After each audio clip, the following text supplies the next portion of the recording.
Hello, good morning. It's Friday, the 25th of September 2020. You're watching Chris on Real Talk. How are we all doing? Happy Friday. So, we've looked outside, we can see it's crappy outside. We've had lots and lots and lots of hot weather, and it's now pissing down with rain, which, to be fair, I can understand will reflect the mood on a lot of people in the UK currently. Ultra funky, what's going on? Q Garage. In the building, what's going on? What's going on? So, obviously, a lot of us watched the news yesterday and we saw our Chancellor, Rishi Sunak, lay down plans for how he's going to support the UK in trying to get back to work and everything else which goes along with being the Chancellor. You know, he deals with billions as opposed to the maybe, if we're lucky, £100 most of us have in the back burner once a month. But dealing with billions of pounds as the Chancellor, I would imagine, is no easy task. But he's been the one whose audio's a little bit choppy. That's unusual. Alright, we'll adjust the audio levels. Tell you what, let me have a look at what's going on here. Oh, look, bear with me. Let me know how the audio is getting on. If it's going to be rubbish, I'll turn it off and we'll start this again. But Rishi Sunak, to be fair, I've had no problem with the guy. I've had absolutely no issue with what he's been doing, especially with the furlough scheme being pretty much a lifesaver, a lifeline to thousands upon thousands of people. But that's pretty much where I think he's done well. The rest of it from last night onwards is a bit of a piss take. Now, I understand that furlough can't last forever. I'm currently furloughed. And I understand that I will be having to go back to work very soon. In fact, I'm waiting for a phone call from Human Resources to tell me as and when I'll be going back and what the working arrangements will be. But what he's done, Mr. Sunak, is when furlough ends, he's brought in a new scheme, and please forgive me for not remembering the name of the scheme. But in essence, what it's going to do is allow people to work, let's just say a third of their time, and be paid for a third of their time, of what they would normally work. And then the government steps in and pays the other 2/3. So whereas if it was myself, for example, I'm not saying it is going to happen, it's not even been discussed, but how it would work is my employer could say to me, Chris, come back in for 2 days a week. We'll pay you for 2 days. And then the government scheme will pay you the other 5 days that you're supposed to be working. And that for me would be beneficial because that would see me earning contracted pay at 38 hours as opposed to me getting furlough pay. And for me personally would be a lot safer. So I understand that it's a good scheme and it's going to last 6 months. But the thing is, the problem I have with Rishi Sunak isn't the scheme, it's the fact that he's forgotten about people. Ultra Funky says, I suspect the Tories will implement something else, but call it something other than furlough, so they're not seen to do another U-turn. Yeah, no, I understand that. So this procedure that he's brought in will allow people from viable jobs to work, say, a third of their time, of their contract, be paid for that time they work, and then the government pay the rest, which I understand, and it helps businesses get more people in working, if that could happen, and it also helps them save money, and it also keeps people in work and being able to pay bills. So I would imagine there'll be a lot of people over the next 6 months working part-time hours, being paid a full-time wage, which I don't think anyone really cottoned on to there, did they? No, but Rishi Sunak has forgotten about people like myself who are high risk. People like myself where at the start of lockdown, we were told by the government and the NHS to stay at home because we are high risk. I've been speaking to my consultant, the specialist for lymphoma, and I am still high risk. Just because people are told not to shield anymore doesn't mean we're not high risk. We are. I'm still classed as high risk for up to maybe over 2 years after treatment, which is difficult for me to swallow. Because even though in myself I feel fine, the insides of me are completely different to most healthy people. So I am still high risk, and I actually have that in writing. Although the specialist did say that on the letter, something which I didn't say, which when I do give the letter to my employer is going to make me look bad, but she put something on there which I didn't say. But we'll get into that maybe another time. But I am still high risk. And the thing is, there are thousands and thousands of people out there who are high risk due to medical conditions. People that, like myself, can be of a good working age. People that are still employed. People that were told to shield for their own health and then put on furlough, like myself.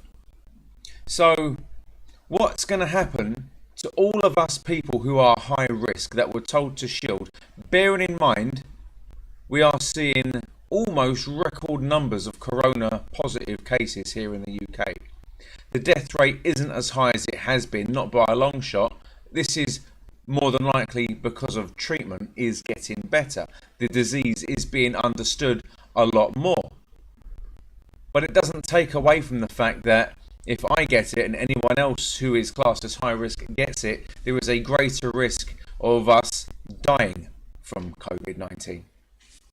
So what's happening there? Because we are literally being forced back into work, whether it's a COVID safe environment or not. And I would imagine there's many jobs out there where people are high risk, where their job isn't COVID secure. So what's going to happen with us? I don't know what's happening with me. I don't know if I'm going to be made to go back to work next week or the week after. I don't know if I'm going to be telephone called again from Human Resources and said, look, we're going to keep you on furlough till the end of October, because that's pretty much when it ends. I don't know this. I'm in limbo, basically. So for all of you people out there who are high risk, I haven't forgotten about you. Unfortunately, our government seems to have forgotten about you. I don't know why we've managed to slip through the cracks, because I see this as literally condemning thousands of people to death. And what I would want to know is, if we are forced back into work where there is an unsafe environment, or even if it is classed as COVID secure and you get COVID-19, who is to blame? Is it the employer? Is it the government?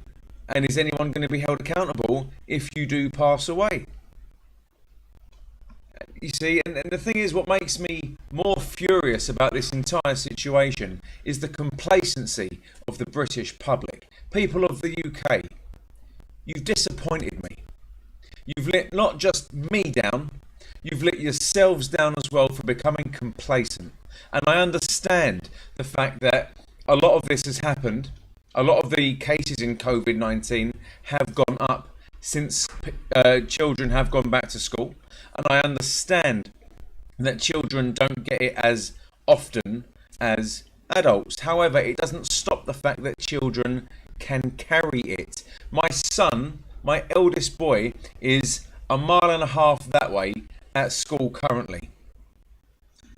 This week in his school, out of 15 Year 7 classes that I'm aware of, 5 tutor groups in his year group were sent home to self-isolate because 2 cases were confirmed in the school. So they're doing the best they can, and I'm waiting for a phone call at any point to say, come and get your son, he needs to self-isolate, you need to self-isolate. But to be fair, I'm self-isolating anyway. I've been self-isolating since March. But it's difficult. So I get there's a lot of cases now because children have gone back to school. And that's a bitter pill to swallow, because kids need their education. And I get that. And I respect that. And I understand that. And, you know, it goes with the territory. Kids need to learn, but we can't keep them at home and homeschool them forever. So it's a bit of a double-edged sword, isn't it? I understand that there is a new curfew, which is for 10 o'clock for pubs and hospitality arrangements and businesses to close at 10 o'clock. Not last orders, but close. Now, in essence, I believe this is great and bad at the same time, because COVID-19 doesn't know what time it is at any given time of day. What this tells me is the fact that there are now going to be hundreds of thousands of people exiting an establishment all over the country at 10 o'clock, crowding the streets, using public transport, not social distancing, drunk, trying to make their way to the closest off license. I believe I've said this before. I believe that people are not going to follow the rule of six. I know that there are people not following it now. And I just think that you British public out there who have thought you are so invulnerable, so anti-COVID believing, that you've taken it upon yourselves to think that nothing's ever going to happen to you. The Prime Minister had it right when he said it the other day. He said, in fact, was it the Prime Minister or was it the science bloke? Or was it Chris Whitty? One of them, one of the government conglomerate, one of them said, it's not your risk to take, really, is it? A lot of people have said, and I've heard them say it before, oh, it's my risk to take if I go out. It's not just your risk. Because you going out when you don't need to is putting not just yourself at risk, but everyone around you and everyone in your family at risk. Just because you're standing 2 meters behind someone in a queue doesn't mean there's not someone standing literally up your backside, coughing and breathing down the back of your neck. You may not see them. People that walk on the street, you people of the UK that walk down the street, that don't give space because you're outside and wearing a mask. I've said this before and I've done it many times. If you walk at me, I'm going to flip. It's as simple as that. Move over. There's so many of you people of the UK out there that seem to think you're safe because you're outside. You're not. You are relatively safer. You are not safe. Give each other some damn space. Don't throw parties at home. Don't throw parties anywhere, to be fair. As much as I would love to go and have a knees up at my mate's house, I'm not going to do it. Do you know why? Because I'm not thick as two short planks. And it gets on my nerves. So, people of the UK who thought that you could do exactly as you please when the rules were implemented the first time, shame on you. This is all your fault. And I'm not going to have the government be blamed for it, because yes, I've criticised them a lot because they've done way too little, far too late when it has come to implementing rules and restrictions and a lockdown. They've done it all way too late, but they put it in nonetheless. And it was down to us to do the basic of follow the rules. So it's not the government's fault, it's your fault for going out there and doing as you damn well please, and now look at what's happened. You got complacent, you thought it had gone away, and it hasn't gone away, and now there's thousands of people like myself who are still high risk, not knowing what's going to happen, not knowing if we're going to be thrusted back into work, whether it's a safe environment or not knowing whether or not we're going to be working this third of our hours and then staying home and then the government pay for it. We don't know. We actually don't know if there's going to be a vaccine or not, ever. Just because there's people working on it 24 hours a day, just because there's tests, just because they're rushing it through and that they might be ready by January, who knows? We could end up never, ever, ever having a vaccine for this disease, and it could end up mutating to the point where it would be untreatable. And it will end up being people who think they can do as they please, which are going to be the problem here. If you're not part of the solution, you are part of the problem. I've said this before. You need to do what is right, not just for you, but for other people. Think. Do exactly what you need to do, not what you want to do. I want to go and do many, many, many, many things. I want to go see my family. I want to take my kids and my family on days out. I want to go to museums. I actually want to get back to work, believe it or not, in a weird sort of way, even though I know it's not safe. And you can say all you want that bus driving is a COVID secure job. There's no such thing as a COVID secure job. There's reduced risk COVID jobs, but it's not COVID safe. Or to say something is secure tells me that there is zero risk of getting COVID. There's no chance anything is a zero risk. For me, secure means literally secure. My computer that I'm doing this live on now is secure. My front door is secure. My bank account is secure. I know the details for it. No one else does. No one's getting my stuff. All of these things are secure. Going to work, if you say it's COVID secure, you are lying. You see? And there's many people out there who are going to end up going back to a job that is not COVID secure and is marginally COVID safe, and yet we have to do it because we need money to live. Do you know what? I've never ever been tempted to listen to anything the Liberal Democrats have ever had to say, ever. But I took notice yesterday, my ears pricked up when a representative of the Liberal Democrats mentioned universal basic income.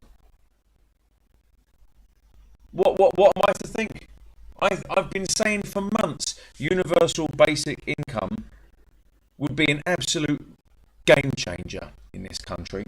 And another thing Rishi Sunak forgot to mention, something that I think would be beneficial to everyone, is the fact that people who are working, people that get back to work, people who have struggled with their finances in this entire ordeal, one thing he hasn't mentioned is any kind of tax relief. No, he hasn't. I understand that in the future, taxes will have to go up to pay for the billions of pounds that he's spent in protecting people's livelihoods. I understand that, and I've accepted that. What I want to see is, from Rishi Sunak, people that earn below £40,000 to have income tax reduced to 10%. And what I also want to see from Rishi Sunak is anyone in this country who is a billionaire to have every single penny of tax they owe claimed within the next 3 months, or have them face legal penalties. That's what I want. What I would like to see Rishi Sunak and the foreign minister and whoever else works in this shithole of a government, what I want them to do is start charging every single European nation who fishes in the British Channel. Whoever fishes in British waters needs to be charged. We need to charge them, get money off them. Yeah? For every single illegal immigrant that comes across from France on expensive boats with life jackets, we need to charge the French for their housekeeping, because it's the French that are allowing them to come over. This is where we can save money. You see, thousands of pounds are being spent every single day on 4- and 5-star hotels for people to live there for free because they've come across the channel on a rubber dinghy. They're not cheap. How are they getting across? How are these boats being paid for? Are they lined up like Ubers at the French coast? They are literally being escorted halfway by French Navy. And this is the reason why I believe, I could be wrong, but this is the reason why I think it's happening. Because we are leaving the European Union, you see. And remember, no one in the EU can do anything at all without backing from the European Union. So the EU know what is going on when the French are escorting illegal immigrants across the British Channel. They are literally saying it's okay to do that. And the thing is, if we were still in the EU, this wouldn't be happening. It would stop. So where are these boats coming from? Where are the life jackets coming from? It's being funded, isn't it? These are expensive boats. These are expensive life jackets. These are not men who are literally afraid for their life from the country they come from. They are not. To me, this is a massive, massive and expensive security risk and could be classed as an invasion force. Conspiracy Chris. That's what you want to call me, that's fine. But I call it as I see it. It is a humongous security issue and it's extremely expensive. And if we're going to get any kind of money back, we need to start charging the European nations for fishing in our waters and charge them for every single man and woman and maybe child that comes across on a rubber boat. Because it's them that are sending them here. Anyway, this is my rant over. I hope you're all having a wonderful Friday. I do apologise for being so pessimistic and down today, but I'm sick to death of being forgotten about. I'm sick of this country being run by an absolute group of muppets, and I'm sick of this country being laughed at by the rest of the world. And I'm sick of being taken the piss out of, basically. And we all, as British people, deserve so much better. All of us. We deserve better. We deserve more respect from the government. We deserve to be treated better. So, anyway, thanks for watching. If it's your first time joining me and you enjoyed it, hit the like button and please hit the subscribe button. No one appreciates that more than I do. If you dislike the video, please hit the thumbs down button, but be honest about it. Let me know what you think I could improve on. Please talk among yourselves in the comment section. Don't be nasty. I will block you. Thank you. Have a wonderful day. Love you lots. Mwah.